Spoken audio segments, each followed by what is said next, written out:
Good morning or afternoon, wherever that might be. Today, we're going to talk about characterization. All this is leading up to an assignment that you're going to have, kind of a final for the quarter. So here we go. What is characterization? It's the author's way of revealing or showing us the personalities of the characters they create.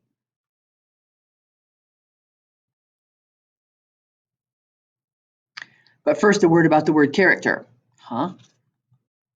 A character is a person in the story. Actors play different characters in movies. But we will analyze the characters in the stories we read. Character can also be a person's essential qualities. Their character tells us what kind of person they are. What other qualities can you think of? Someone could be kind, honest, a coward, or brave.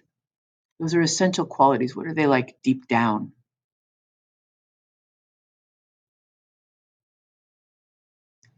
Here are some more character traits: sneaky, intelligent, bossy, stubborn, hardworking, loyal, lazy, creative.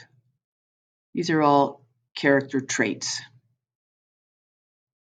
So when we examine the author's use of characterization, we look at the character of the character. There are two basic types of characterization that an author uses. One is direct, and the other is indirect. Direct characterization is when the author tells you exactly what a character is like. You don't have to guess. Julia was a kind person. There it is, right there. No guessing, no inference making, just right out, plain and simple. Mr. Jones was a grumpy old man. This is direct characterization. Jimmy was glad he had practiced so much because he helped his team win the game. It tells us how Jimmy is feeling and what he did. Mr. Brown received bad news over the phone and felt sad. Okay, the author is telling us what the character is like. Melissa had a bad temper.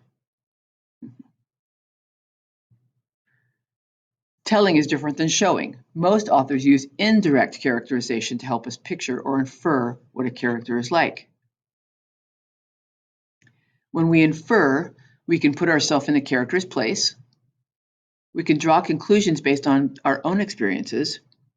We can draw conclusions based on the character's behavior, and this will help us understand what kind of person the character is. What is the person like? When authors use indirect characterization, we need to infer what a person is like. We can guess based on their actions, their dialogue, what they say, what they're thinking, how they feel, and how other characters react to them. Again, we can guess based on what they do, what they say, what they think, how they feel, and how other people react to them. So let's look at some examples and make some inferences about what different characters are like. Shelley knew her friend was upset, so she stopped by to talk and brought flowers to cheer her up. A person's actions can tell us about a character. What can we infer about Shelley by her actions? She's kind, she's thoughtful, she's a good friend.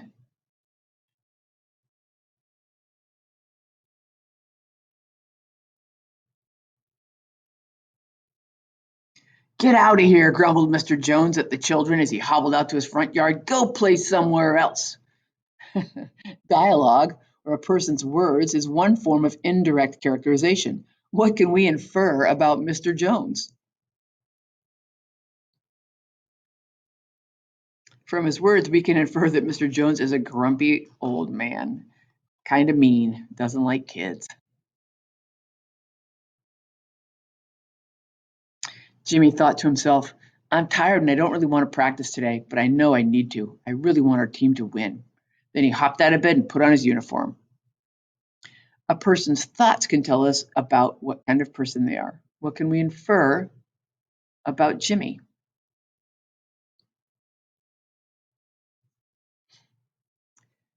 He's not just thinking of himself, he's hardworking and he's loyal to his team.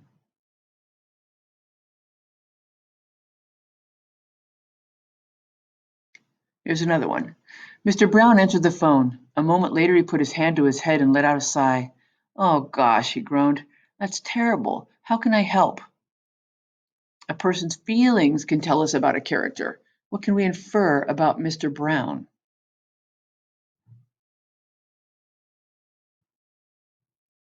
We can infer that he is sad about something and also that he is kind because he's offering to help someone.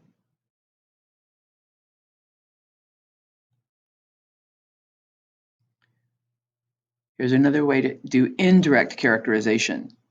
Melissa squinted her eyes and her face started to turn red. Oh no, here we go again, Jane thought to herself. Other characters' reactions to a character is another form of indirect characterization. What can we infer about Melissa because of Jane's reaction? Jane says, oh no, here we go again. What does Jane know about Melissa? We can infer that this has happened before and that Melissa has a bad temper. Okay, let's review. There are two types of characterization: direct, the author's own words, and indirect, actions, feelings, dialogue, other characters' reactions, and the character's thoughts. Now we're going to use what we have to analyze the characters in the stories we read.